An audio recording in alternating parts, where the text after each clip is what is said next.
Assalamualaikum warahmatullahi wabarakatuh. Kembali lagi di channel Ummu Qania.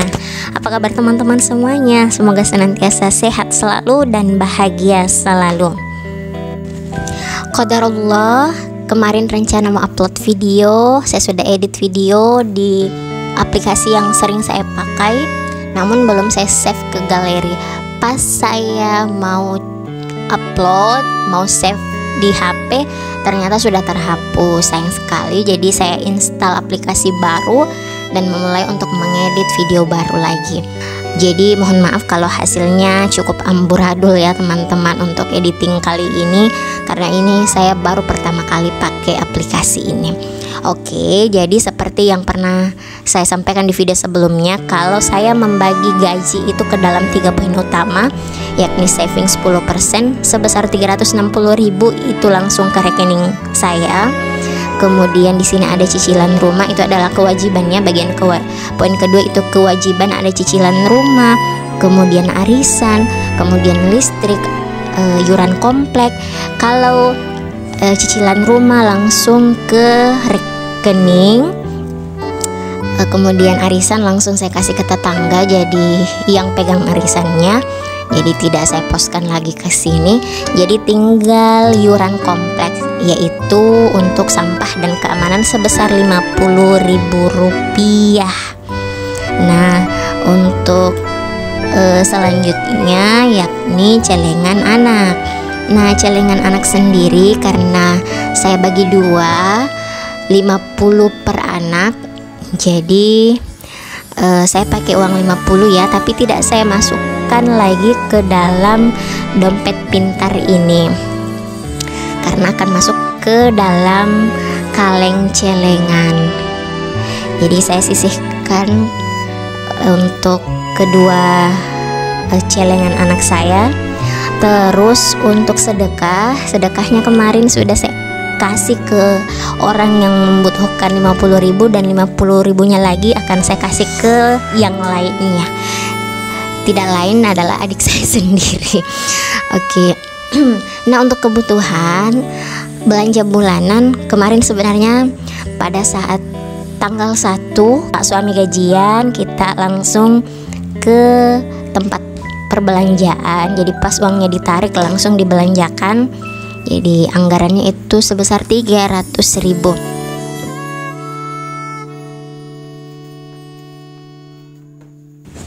Jadi yang mau saya masukkan ke dompet disiplin ini sisa untuk belanja mingguan sebesar 450.000. Namun karena di sini saya tidak memecah uang 50.000-nya, jadi nantinya saya masukkan dulu aja. Di minggu pertama saya masukkan 100.000, minggu kedua 100.000, seperti itu. Di minggu ketiga saya akan masukkan 150.000.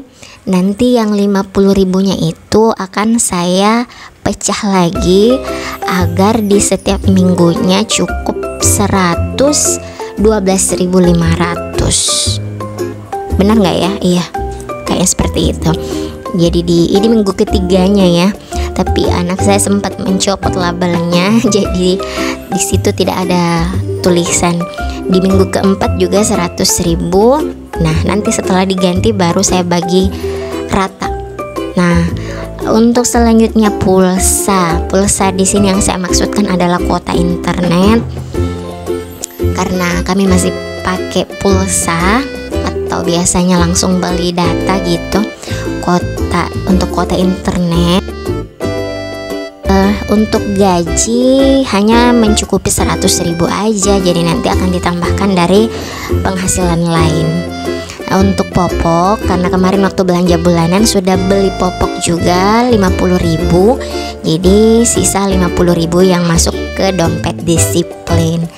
Terus untuk gas dan galon, itu gas 25, galon 25, jadi saya satukan aja masuk sebanyak 50.000.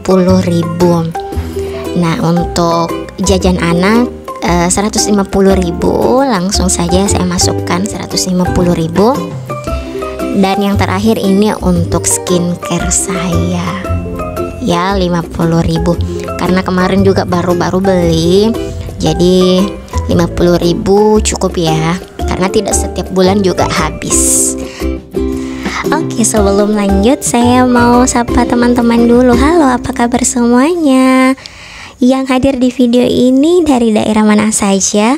Boleh dong absen di kolom komentar, karena saya tuh pengen banget bisa lebih akrab, lebih dekat dengan teman-teman online saya, supaya bisa sharing, bisa selalu bersilaturahmi.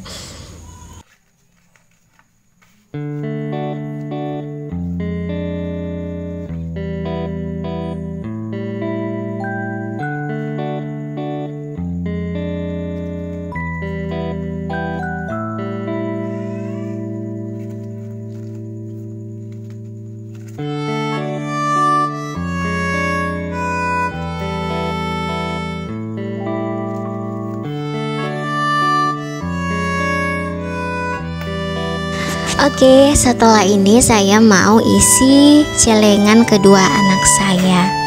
Yang warna navy itu punya anak sulung saya, dan yang merah adalah punya anak kedua saya. Yang warna navy ini karena sudah lama, jadi jumlahnya pasti lebih banyak. Tapi awalnya itu kita isi pakai uang koin, jadi cukup berat ya teman-teman. Cuman karena saya merasa uang koin totalnya sedikit, jadi saya ganti uang 50.000 per bulan setiap anak. Jadi metode celengan ini ya metode zaman dulu banget, kita isi saja, tidak ada target berapa yang harus terkumpul, tapi kita tetapkan 50.000 per bulan per anak, seperti itu. Jadi kurang lebih sekitar 500.000 sudah ada terkumpul. Jadi kalau saya tambahkan ini berarti sudah ada 550.000 di luar uang koin.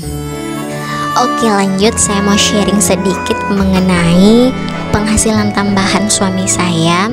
Jadi sumber penghasilan tambahan atau extra income Pak suami itu ada beberapa sumber, diantaranya adalah jualan online, menjadi reseller madu, dan juga menjadi agen dari produk herbal yang ada di Bandung.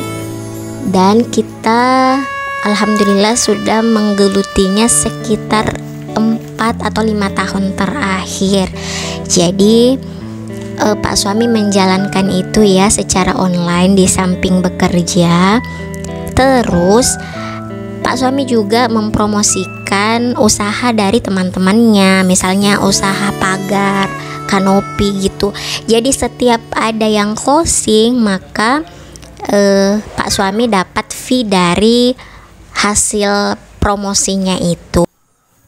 Jadi uang 2 juta ini saya bagi 600.000 untuk bensin, karena tempat kerja suami saya itu jauh banget dari rumah, sekitar 1 jam lebih perjalanan.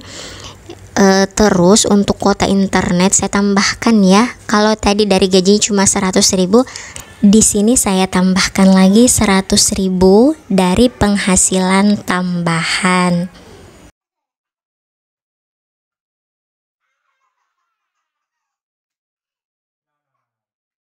Terus servis motor dan oli masing-masing juga 100.000.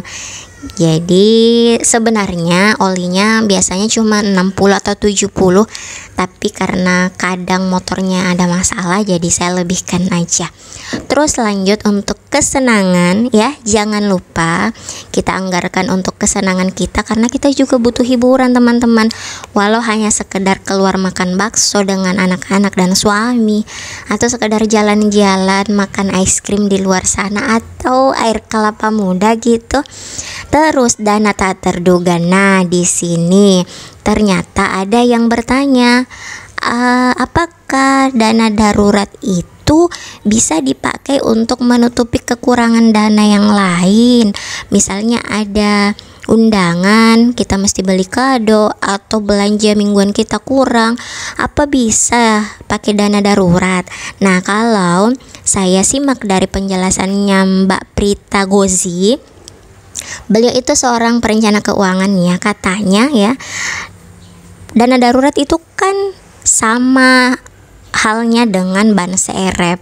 Kalau kita punya mobil, kita harus punya ban serep supaya kapan-kapan kita tidak tahu ban mobil kita kempes atau bocor atau meletus, itu kita bisa segera mengganti. Nah, kalau ditanya apakah dana darurat bisa digunakan untuk menutupi kekurangan belanja kita, saya pikir itu kurang cocok ya, apalagi kalau hanya sekedar untuk beli kado. Nah, terus gimana solusinya kalau misalnya kita sudah kekurangan anggaran? Nah, saya mempersiapkan dana tak terduga, teman-teman.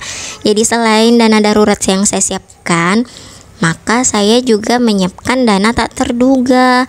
Jadi jangan ganggu. Kalau saya pribadi, saya tidak mau mengganggu dana darurat saya. Yang saya pakai adalah dana tak terduga. Namanya tak terduga, ya bersifat tiba-tiba tapi bukan gawat. Tapi yang namanya darurat, ya dalam tanda kutip itu sesuatu yang gawat. Jadi jangan mengganggu dana darurat kita selagi tidak dalam kondisi yang gawat. Oke, semoga teman-teman bisa memahami penjelasan saya yang kurang terstruktur, mohon maaf, semoga dapat dipahami. Ini juga kalau teman-teman mau menerima penjelasan saya, oke, terima kasih. Kalau ada pendapat lain boleh komen di kolom komentar. Nah, lanjut untuk Sinkin Fun. Jadi sisa dari uang tadi yang saya bagi-bagi ke dalam pos transportasi, kemudian servis motor oli dan sebagainya, ini saya pakai 950.000 untuk Sinkin Fun, 500.000 untuk pendidikan anak, 200.000 untuk beli motor bekas, kemudian 100.000 untuk kurban, dan 100.000 untuk pulang kampung. Dan tak lupa juga 50.000 untuk membeli peralatan dapur. Sekian video saya kali ini. Mohon ambil sisi baiknya saja dan buang sisi buruknya. Wassalamualaikum warahmatullahi wabarakatuh.